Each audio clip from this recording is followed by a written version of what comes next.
Assalamualaikum warahmatullahi wabarakatuh.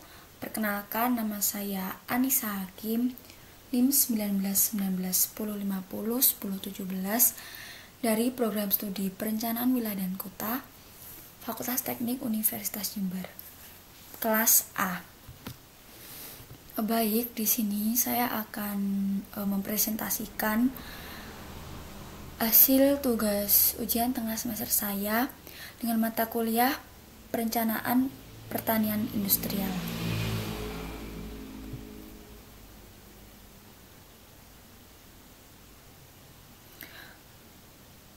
Jadi tugas kali ini dimana mempresentasikan hasil dari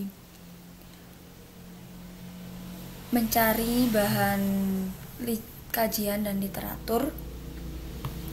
Mohon maaf, masih loading untuk laptop saya. Nah, jadi pada tugas UTS saya mengambil literatur atau jurnal dengan judul Arahan Lahan Insentif Pertanian Pangan Berkelanjutan Kabupaten Boyolali. Saya mencari jurnal Teknik Perencanaan Wilayah dan Kota pada jurnal Universitas Diponegoro. Baik, yang pertama yaitu abstrak.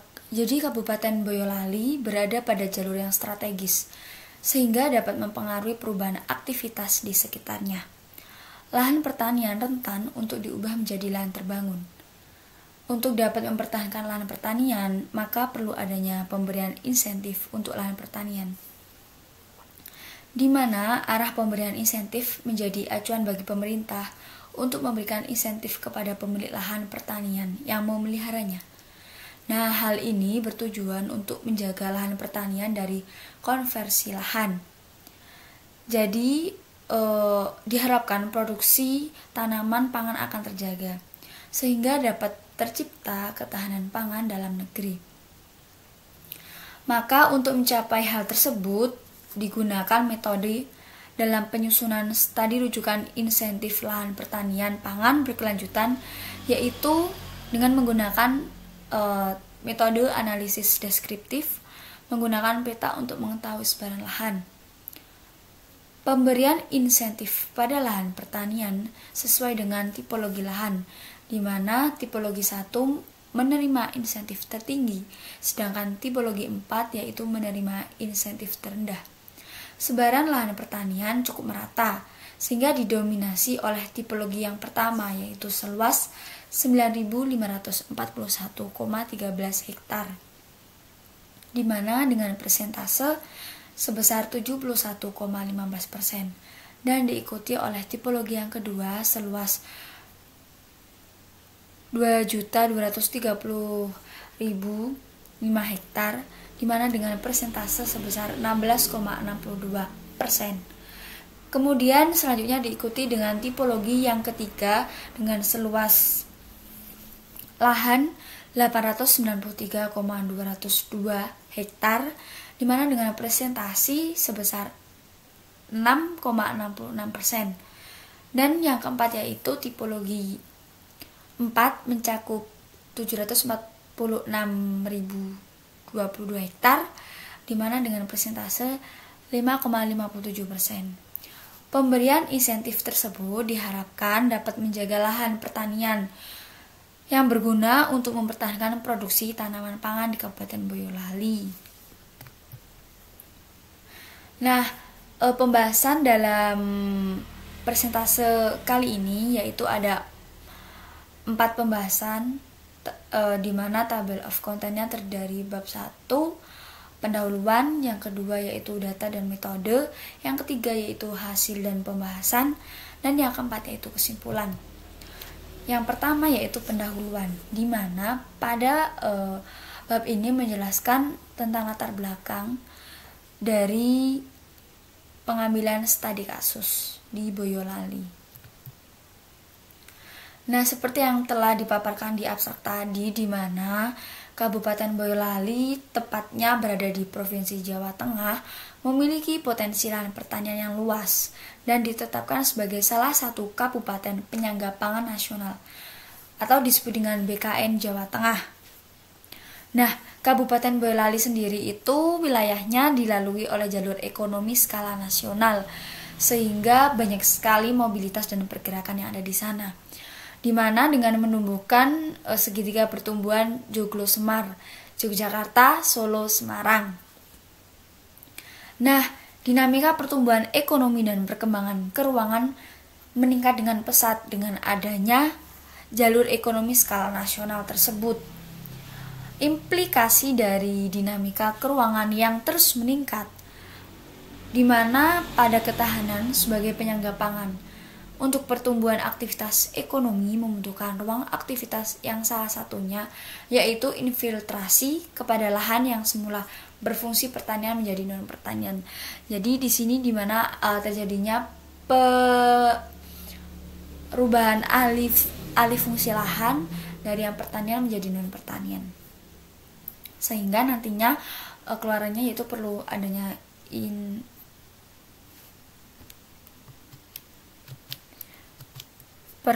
adanya insentif pada lahan pertanian.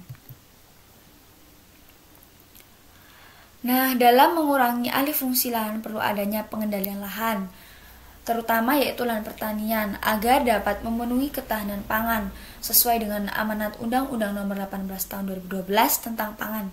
Ketahanan pangan sendiri yaitu merupakan kondisi terpenuhinya pangan bagi negara sampai dengan perorangan, yang tercermin dari tersedianya pangan yang cukup baik jumlah maupun mutunya, aman, beragam, bergizi, merata, dan terjangkau, serta tidak bertentangan dengan agama, keyakinan, dan budaya masyarakat, untuk dapat hidup sehat, aktif, dan produktif secara berkelanjutan.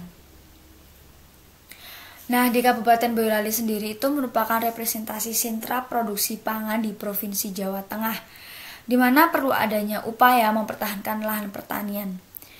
Nah, dalam rangka menuju ke arah tersebut, maka perlunya adanya pemantapan pada luas lahan yang tersedia,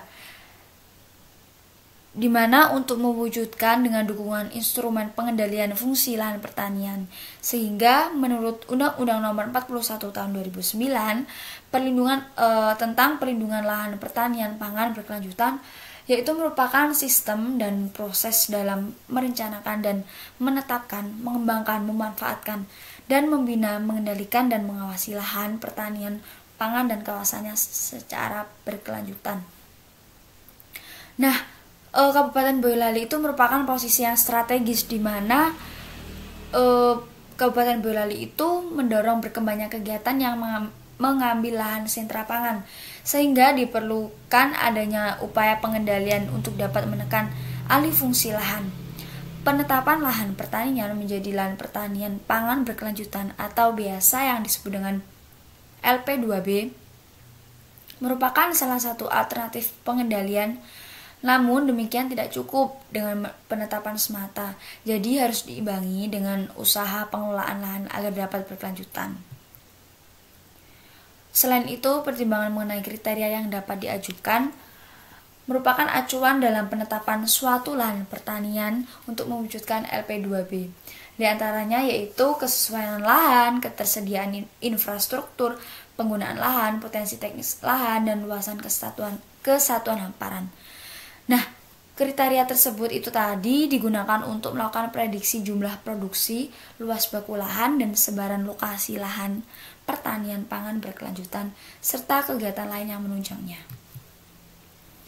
Yang kedua yaitu tentang data dan metode, di mana dalam penelitian jurnal ini ada pengumpulan data dan teknik analisis. Untuk pengumpulan data sendiri dibagi menjadi dua, yaitu data primer dan data sekunder.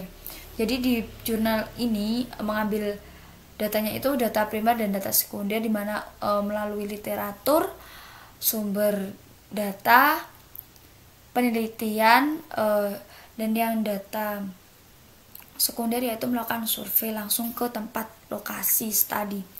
Dan yang kedua yaitu teknik analisis, di mana teknik analisis yang digunakan yaitu analisis skorsing dan deskriptif. Untuk teknik analisis kuantitatif deskriptif, di mana dengan mengumpulkan data melalui survei lapangan. yang dimana dengan menggunakan berbagai macam teknik, yaitu menggunakan analisis penetapan LP2B, analisis tingkat perkembangan perkotaan, dan analisis overlay. Untuk overlay sendiri itu dimana itu nanti menggunakan peta. Nah, yang ketiga itu hasil dan pembahasan. Di sini ada 4 subbab yang akan dibahas. Yang pertama yaitu penetapan lahan pertanian pangan berkelanjutan Boyolali. Penetapan lahan pertanian pangan berkelanjutan dapat diidentifikasi dari 3 instrumen. Sistem irigasi lahan pertanian dalam penetapan LP2B dibagi menjadi 4, yaitu yang pertama sawah irigasi, kedua sawah irigasi setengah, yang ketiga yaitu sawah irigasi sederhana, dan yang keempat yaitu sawah tada hujan. Nah, di sini itu jenis dari intensitas tanam terbagi menjadi 3, di mana yang pertama itu 2 kali padi, kedua 1 kali padi, 1 kali palawija, dan ketiga 1 kali padi. Sedangkan untuk produktivitas suatu lahan dikategorikan menjadi 2, yaitu produktivitas tinggi dan rendah. Lahan dikatakan menjadi produktivitas tinggi bila dapat menghasilkan 5 ton per hektar dalam sekali masa panen, sedangkan dikatakan rendah apabila hanya menghasilkan kurang dari 5 ton per hektar. Nah, jadi penetapan lahan pertanian pangan berkelanjutan Kabupaten Boyolali itu dibagi seperti tadi, di mana dari jenis dari intensitas tanam terbagi menjadi 3 tadi. Sedangkan produktivitas tanam di wilayah penelitian didominasi dengan hasil kurang dari 5 ton. Maka hal tersebut bisa dikatakan yaitu lahan dikatakan menjadi produktivitas rendah. Seperti itu.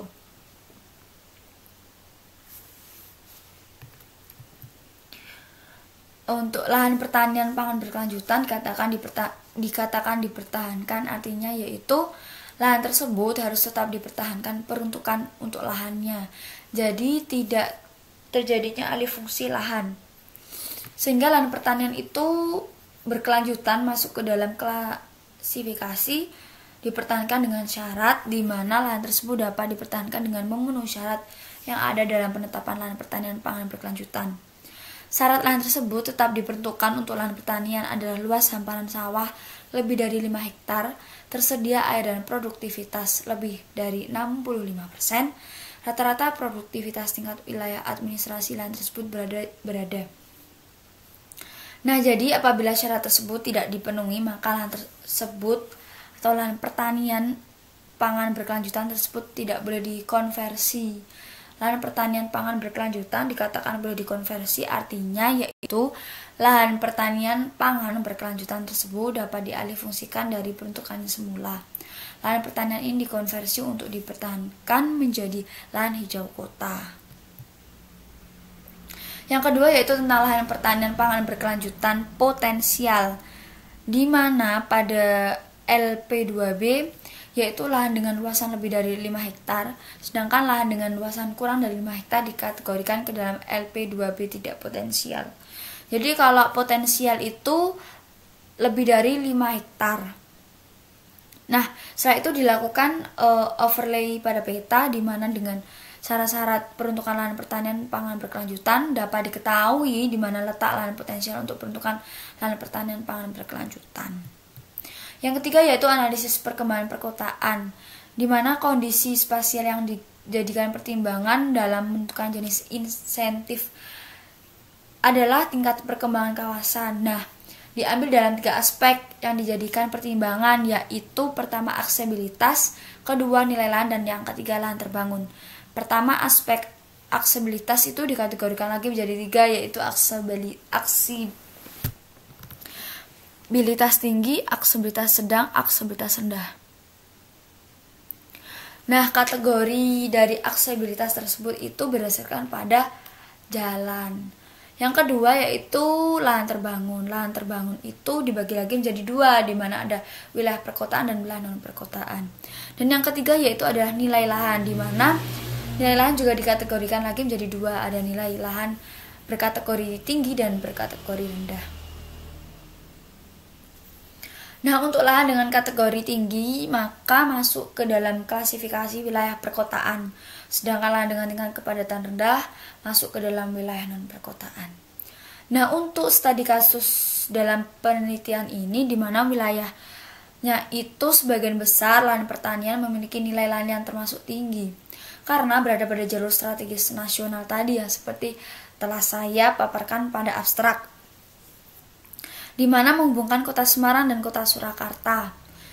Jadi semakin tinggi nilai jual lahan pertanian, maka semakin tinggi pula ancaman alih fungsi dari lahan tersebut. Yang keempat yaitu tipologi LP2B dan instrumen pengendali. Nah, sesuai dengan peraturan pemerintah nomor 12 tahun 2012 tentang insentif perlindungan lahan pertanian pangan berkelanjutan, maka terdapat 7 jenis intensif, yaitu pertama pengembangan infrastruktur pertanian, kedua pembiayaan penelitian dan pengembangan benih dan varietas unggul, yang ketiga yaitu kemudahan dalam mengakses informasi dan teknologi, yang keempat yaitu penyediaan sarana dan prasarana produksi pertanian, yang kelima yaitu bantuan dana penerbitan sertifikat hak atas tanah, yang keenam yaitu penghargaan bagi petani berprestasi tinggi, dan yang ketujuh yaitu bantuan keringanan pajak bumi dan bangunan. Nah, untuk lahan pertanian pangan merupakan bidang lahan pertanian pangan yang ditetapkan untuk dilindungi dengan tujuan di mana untuk menghasilkan tanaman pangan pokok. Nah, salah satu mekanisme pengendalian lahan pertanian dengan berkelanjutan yang dilakukan oleh pemerintah yaitu melalui pemberian insentif dan disinsentif kepada petani, di mana insentif diberikan sebagai untuk penghargaan kepada petani yang mempertahankan dan tidak mengalihfungsikan lahan pertaniannya. Disinsentif merupakan pencabutan insentif yang dilakukan apabila petani menerima insentif tidak melakukan pelindungan terhadap lahan pertanian dimilikinya. Nah, dari pemaparan yang saya jelaskan tadi, di mana kesimpulannya yaitu Kabupaten Boyolali dilewati poros utama perkembangan wilayah Joglosemar, Jogja, Semarang, Jogja, Solo, Semarang, berdampak pada tingkat pencapaian ekonomi. Nah, tentunya hal ini tuh dampaknya itu meningkat sekali karena alih fungsi lahan untuk mendapatkan penghidupan ekonomi yang lebih baik. Maka hal ini harus ditekan untuk dapat mempertahankan lahan pertanian pangan di Kabupaten Boyolali dengan cara yaitu memberikan insentif di mana pada lahan yang telah ditetapkan menjadi lahan pertanian pangan berkelanjutan potensial. Nah, tujuan penelitian ini tuh untuk mengetahui pola sebaran lahan pertanian pangan yang ditetapkan sebagai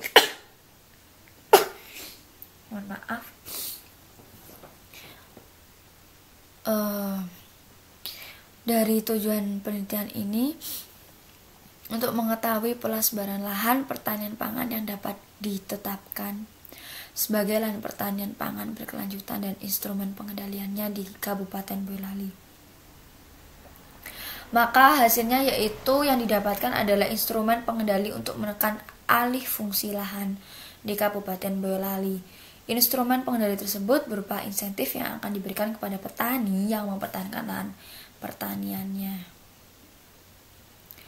Nah, untuk merumuskan instrumen pengendali itu dibutuhkan beberapa aspek, di mana ada inventarisasi penggunaan lahan di Kabupaten Boyolali. Hal ini digunakan untuk mengetahui komposisi penggunaan lahan di Kabupaten Boyolali. Setelah dilakukan inventarisasi penggunaan lahan, maka dilakukan kajian terhadap lahan pertanian untuk menentukan lahan pertanian penggunaan lahan. Kemudian dilakukan pengkajian terhadap lahan pertanian untuk menentukan lahan pertanian pangan berkelanjutan dengan memandang akses sistem irigasi, intensitas tanam, produktivitas lahan, dan luas hamparan dari masing-masing peta lahan pertanian. Nah, dari hasil penetapan lahan pertanian pangan berkelanjutan dan tingkat perkembangan kota, maka dikaji untuk menentukan tipologi kawasan, di mana tipologi ini menentukan jumlah insentif yang akan diterima. Suatu lahan pertanian pangan berkelanjutan bila berada pada tipologi atau tingkat atas akan mendapatkan insentif yang lebih daripada lahan pertanian pangan berkelanjutan yang berada di tipologi di bawahnya. Dari hasil ini yang nantinya digunakan untuk menyusun instrumen pengendalian lahan pertanian pangan berkelanjutan, Maka penetapan lahan pertanian pangan berkelanjutan sendiri sebaiknya secara prioritas ditetapkan pada lahan yang memiliki akses tidak terlalu tinggi. Nah, itu tadi pemaparan dari hasil UTS Perencanaan Pertanian Industrial, dimana dengan judulnya itu arahan lahan insentif pertanian pangan berkelanjutan Kabupaten Boyolali. Sekian pemaparan dari saya, mohon maaf apabila ada kata dan sikap yang kurang berkenan. Saya akhiri, wassalamualaikum warahmatullahi wabarakatuh.